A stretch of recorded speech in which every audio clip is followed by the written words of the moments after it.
Moinabad farm house drugs కేసులో twist జరుగుతుంది.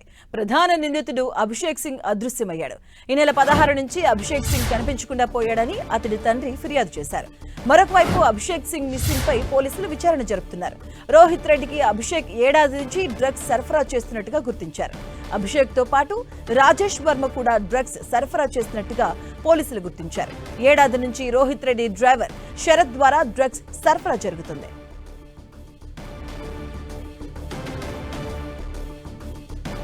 ఇదే అంశానికి సంబంధించిన పూర్తి అప్డేట్స్ మా కరెస్పాండెంట్ కిరణ్ అందిస్తారు. కిరణ్, మొయినాబాద్ ఫామ్ హౌస్ కేసులో దర్యాప్తు కొనసాగుతున్న వేళ ఈ కేసుకు సంబంధించి డ్రగ్స్ ఆ రోజు అమ్మిన అభిషేక్ అంటూ ఆయన తండ్రి తాజాగా ఫిర్యాదు చేయడం ప్రస్తుతానికి ఆసక్తిగా మారినట్టుగా చెప్పుకోవచ్చు. ఈ కేసుకు సంబంధించి ఆ ఫామ్ హౌస్ లో పార్టీ జరిగిన తర్వాత కొద్ది రోజుల క్రితమే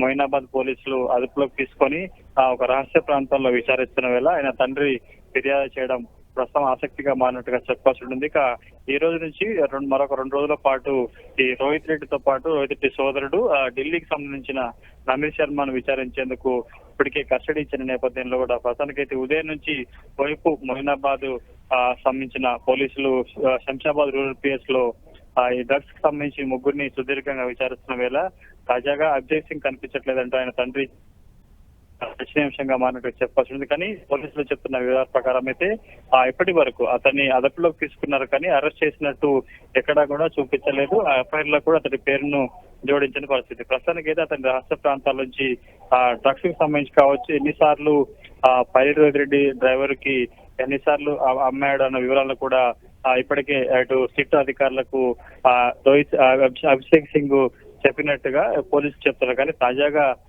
అభిషేక్ సింగ్ సంబంధించిన తండ్రి కనిపించట్లేదంటే తండ్రి ఇచ్చిన ఫిర్యాదు ప్రస్తుతానికైతే ఆసక్తిగా మారినట్టుగా మనం చెప్పవచ్చు. ప్రస్తుతానికైతే విచారణ కొనసాగుతుంది. రోహిత్ రెడ్డి సంబంధించిన ఫామ్ హౌస్ డ్రగ్స్ కేసు కావచ్చు, అభిషేక్ సింగ్ ఎన్నిసార్లు వీళ్ళకి డ్రగ్స్ అమ్మాడు, ఎక్కడికి తీసుకొచ్చాడు, ఏ రూపంలో వీరికి ఆర్థిక లావాదేవీలు జరిగిన అంశాలకు సంబంధించి కూడా విచారణ కొనసాగుతుంది.